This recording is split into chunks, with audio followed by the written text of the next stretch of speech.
I said I'd dress appropriately for Halloween. It's actually, that's a plague doctor's mask. I always wear it when I visit my very elderly parents to remind them of their own mortality.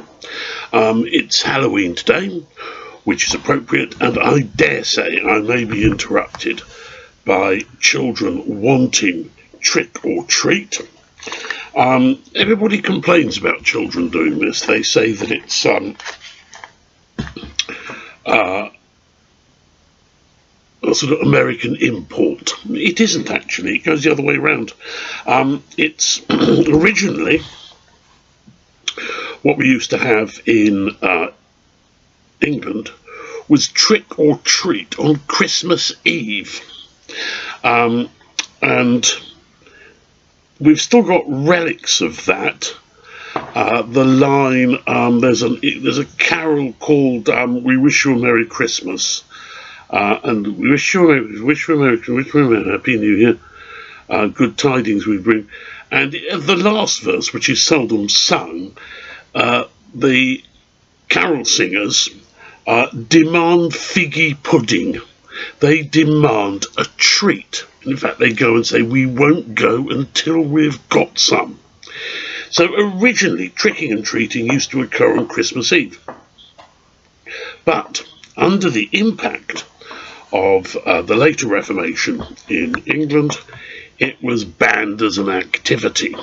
So it transferred to Halloween, where it was thought to be less subversive of Christmastide, and then made its way to America and was largely forgotten about in this country until it was re-imported.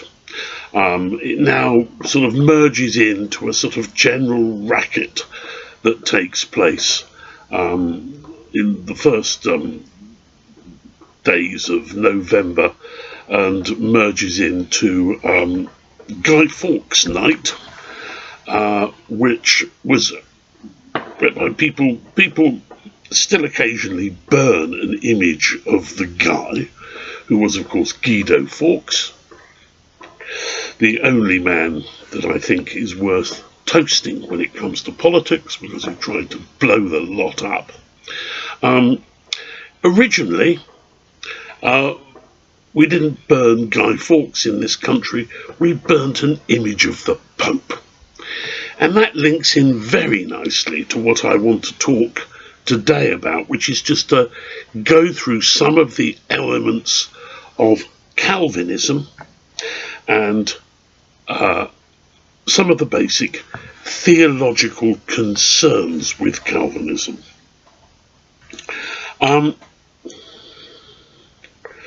John Calvin, he spends most of his life in Geneva. He's also in Bâle and Strasbourg. He is, if you like, the second wave of the Protestant Reformation. And he is responsible for, if you like, the post-Lutheran schemes of religious belief that we will find in Central Europe. Calvin trained as a lawyer, and there's something very lawyerly about the way he writes and the way he constructs his arguments. What he has in mind and what he's really trying to do is to do what lawyers at the time in the early 16th century, late 15th, early 16th century, what they themselves are trying to do, and that is codify the law, to try and organise it. So instead of these vague customary principles to which people appeal, there will be something analogous to the Roman law that was laid down under the emperors, most particularly under the Emperor Justinian, and attempts to cover all aspects of human life, to provide an argument and an answer for everything, a total scheme of law. And what Calvin attempts to do is to develop a total scheme of faith.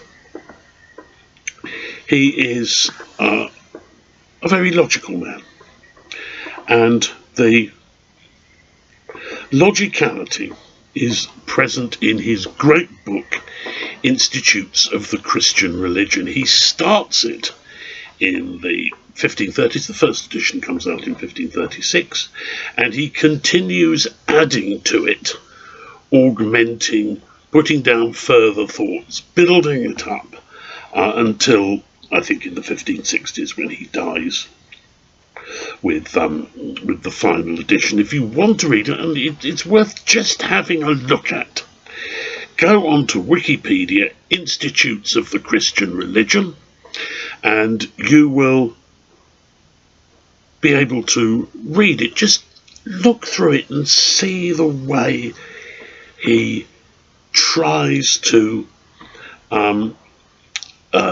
start almost from first principles. How do we know anything about religion? How do we know anything about God? And the way he then moves towards logical conclusions. And he is much more intellectually rigorous than Luther, and he is much more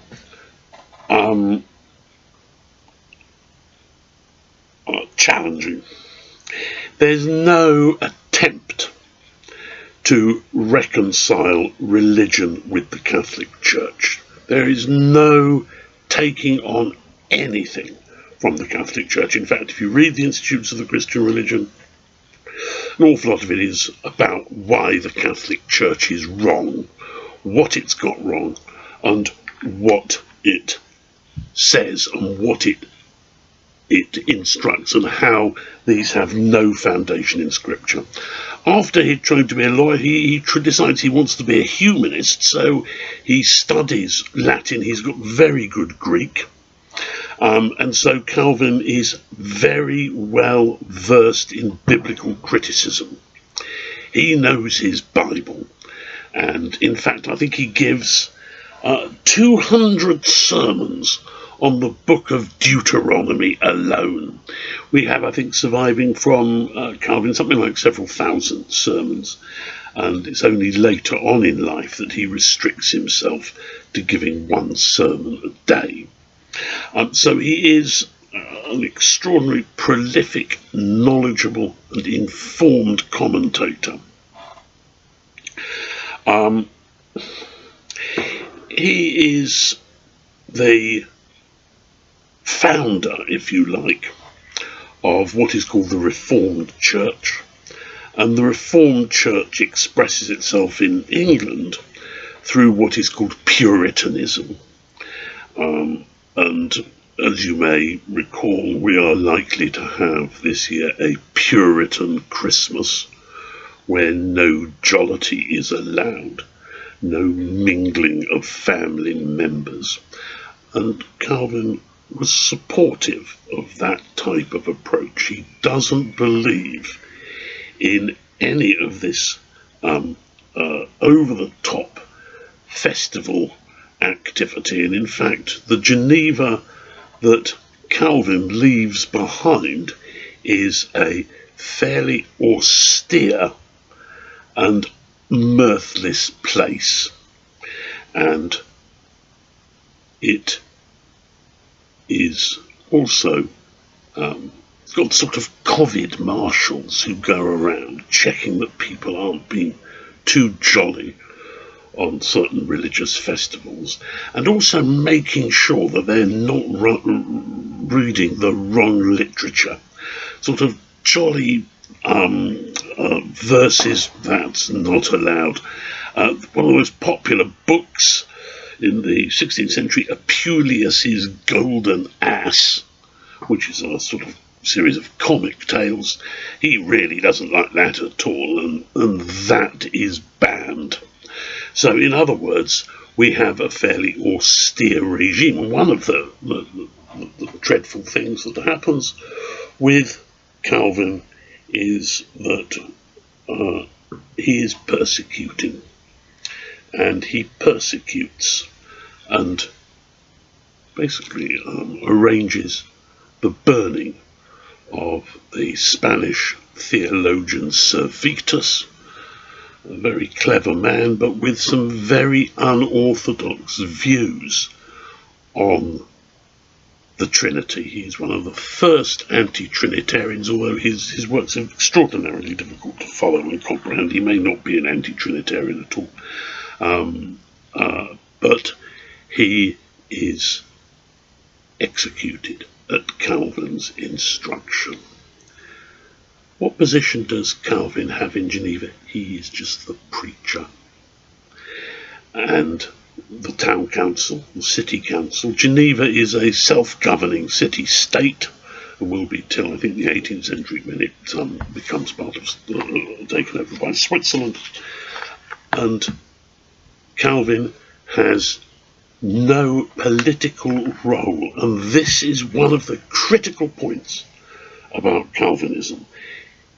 Whereas the Lutheran Church tends to rely on princes and tends to be moved toward being a state religion in need of state sponsorship, or at least of city sponsorship, Calvinism can operate without a structure.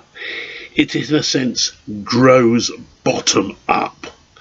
This means it can operate in hostile territory, and its views can spread, and Calvin has got no great belief in the importance of a priesthood or of a clergy. Laymen can happily function as pastors, as their own preachers, and as a result, Calvinism can spread. It doesn't require a hierarchy. It doesn't require organisation. If there are theological problems, you can always send a letter to the company of pastors in Geneva and ask for their theological insights. But apart from that, it is, in its organisation, completely subversive. We'll finish there, and I will look at why it is theologically subversive next time.